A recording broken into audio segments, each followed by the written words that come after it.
Olá, concurseiros e concurseiras e estudantes em geral, porque as dicas que eu vou trazer nesse vídeo vão ajudar qualquer estudante, seja quem está estudando para o vestibular, quem está estudando para concurso público, para a faculdade. E para quem ainda não me conhece, meu nome é Nayara Vieira, eu sou escrevente no Tribunal de Justiça de São Paulo e eu fui aprovada em 8 concursos públicos e na OAB.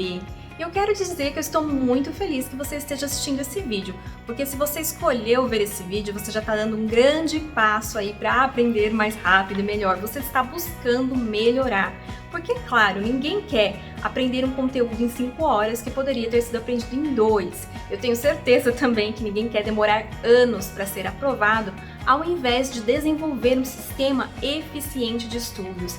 E é por isso que esse canal existe, para te dar dicas, para trazer técnicas de estudo que vão te ajudar a desenvolver esse sistema de estudo eficiente. Então decida melhorar, decida aproveitar esse seu potencial todo e se inscreva nesse canal para não perder nenhuma dessas dicas.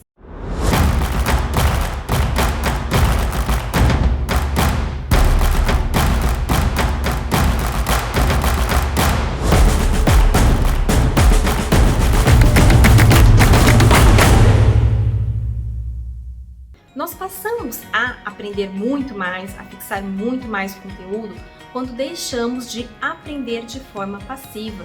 Seja o conteúdo de um livro, de um PDF, de uma videoaula, da legislação, o que for que você esteja estudando. E o que seria, por exemplo, estudar de forma passiva? Você assistir uma videoaula e anotar exatamente o que o professor diz. Por que isso estudar de uma forma passiva? Porque você não raciocinou, você não sintetizou aquele conteúdo, você simplesmente recebeu aquilo e colocou ali no papel. Quais seriam as formas de melhorar o aprendizado em uma situação como essa?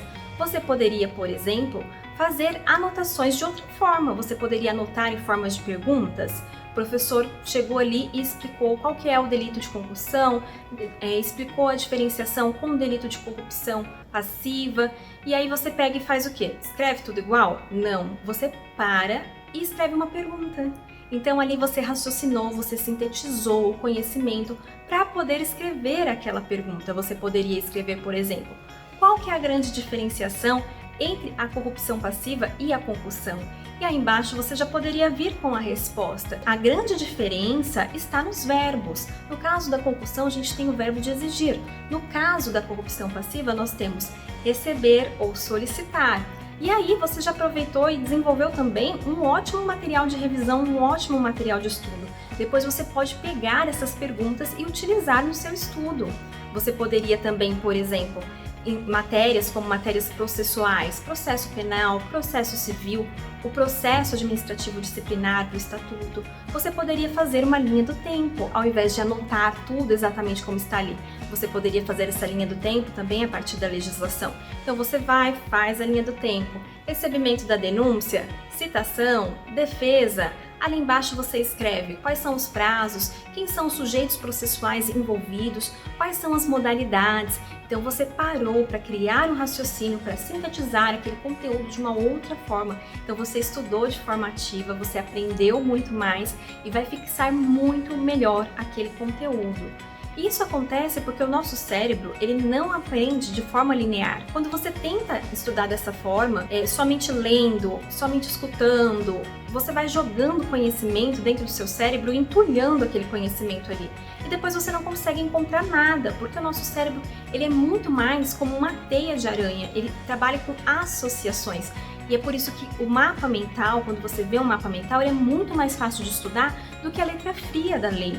E nós podemos fazer essas associações, nós podemos auxiliar o nosso cérebro no processo de aprendizado. Você pode, por exemplo, associar o seu conteúdo novo a um conteúdo que você tenha aprendido previamente, a uma situação do seu cotidiano. Você pode imaginar uma situação. E assim, aquele conteúdo novo que você está recebendo, ele vai ser apoiado nos conteúdos anteriores que já estão ali consolidados. E dessa forma você vai aprender mais rápido e vai fixar muito melhor o conteúdo. Você poderia, por exemplo, associando a matérias anteriores. Dentro do direito, nós sabemos que existem vários ramos, mas esses ramos, eles não são caixinhas estanques, não são caixinhas seladas que não se comunicam. Os ramos do direito, eles se comunicam entre si e fica muito fácil de visualizar isto quando você estuda direito constitucional, porque ali já no artigo 5º você tem disciplinas para vários ramos do direito, não só para o direito constitucional. E aí você pega e vai estudar a audiência instrutória no processo penal e você vê que o réu ele sempre vai falar depois da acusação. Por quê? Para que ele possa se defender melhor, para que ele possa saber tudo que a acusação vai falar e conseguir se defender. E aí você pode relacionar isso ao princípio da ampla defesa que você aprendeu lá no direito constitucional. Então, você pode sempre trabalhar com essas associações com conhecimentos anteriores. Você pode fazer associações com situações do seu dia a dia, por exemplo, matemática, regra de 3. Para dar um exemplo bem simples. Eu sei hoje que eu preciso ler 30 páginas de um livro e que eu demoro 2 minutos para ler cada página. Então, eu vou demorar 60 minutos para ler meu livro todo. Então, você pode tentar associar o conhecimento que você está aprendendo com situações do seu dia a dia.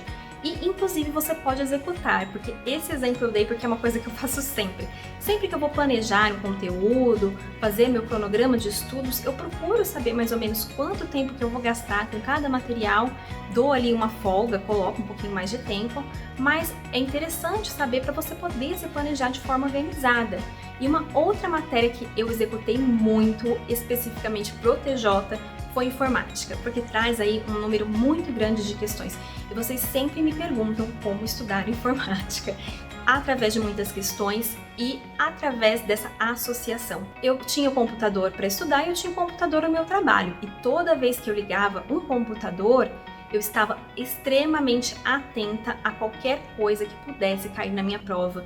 Então ali eu ajudei muito o meu cérebro a fazer essas associações. Fui apoiando todo o conhecimento que eu tinha aprendido em situações do meu dia a dia. Então fica muito mais fácil de recordar depois. E é claro, não é tudo que a gente estuda que tem aplicabilidade prática no nosso dia a dia. Talvez isso só vá ser aplicado depois no seu cargo, quando você for nomeado, se você está estudando na faculdade depois, quando você for exercer a sua profissão. Então o que você pode fazer? Você pode criar uma situação imaginária. Por exemplo, lá no caso da concussão, eu posso imaginar que eu estou lá dirigindo o meu carro, que eu estou com muita pressa, então eu estou em alta velocidade, e eu fui parada por um agente de trânsito. E aí ele fala para mim, olha, me dá aí um dinheiro, né? Tô te exigindo agora que você me dê tantos reais para que eu não te autue. Poxa, então é uma situação de concussão, né? Ou você tá lá dirigindo, é parada pelo guarda e você pensa, nossa, eu poderia oferecer um dinheiro para esse guarda, né? Para ver se ele me liberava. Mas aí você vai pensar o quê? Não, eu não vou fazer isso porque agora eu sei que isso é corrupção, eu não posso fazer isso. Então você pode criar essas situações imaginárias. E outra coisa que pode te ajudar tanto a associar quanto a praticar esses conhecimentos que não são do nosso dia a dia são as questões. Através das questões você vai praticar e você pode pegar ali uma questão que descrevesse essa situação e aí você vai marcar lá que é corrupção passiva, que é concussão e você vai lembrar, caramba, quando eu estudei a matéria eu não pensei, né, que um caso como esse pudesse dar um delito de corrupção passiva, um delito de concussão. E aí você vai fazendo as associações também através do estudo de questões. E uma outra forma muito boa de fixar o conteúdo das matérias que nós não temos assim essa aplicabilidade diária é ensinar. Quando você ensina um conteúdo, você chega assim no auge daquele conhecimento, porque você raciocinou, você sintetizou, você está conseguindo transmitir, então você tem domínio total da matéria. Então quando você ensina alguém um conteúdo, você está fazendo um favor muito maior a você mesmo do que aquela pessoa que está ali aprendendo. Então ensine. Eu, inclusive, tinha uma colega que estava estudando também para o TJ, nós não estudávamos juntas, não fazíamos assim estudo em grupo, mas a gente trocava muita ideia. Tudo que eu tinha dúvida eu perguntava para ela me perguntava, fizemos muitas questões de matemática juntas e isso ajudou muito. E nós duas fomos aprovadas, inclusive ela é assistente de juiz agora e foi muito útil para nós duas. Então assim, vamos sintetizar aí o que eu disse, vamos montar um raciocínio. A forma mais eficiente de estudar é qualquer forma que bote o seu cérebro para trabalhar, para raciocinar. Então você precisa pensar em formas como os exemplos que eu dei, de fazer associações, de fazer anotações que ponham o cérebro para trabalhar, que sintetizem o conteúdo. E dessa forma você vai aprender muito mais rápido e vai fixar muito melhor estes conteúdos também. Se você gostou desse vídeo, não esqueça de deixar o seu like, de se inscrever no canal para não perder nenhuma dessas dicas preciosas que podem te ajudar a acelerar bastante a sua aprovação. Deixe suas dúvidas, suas sugestões nos comentários. Obrigada, até o próximo vídeo!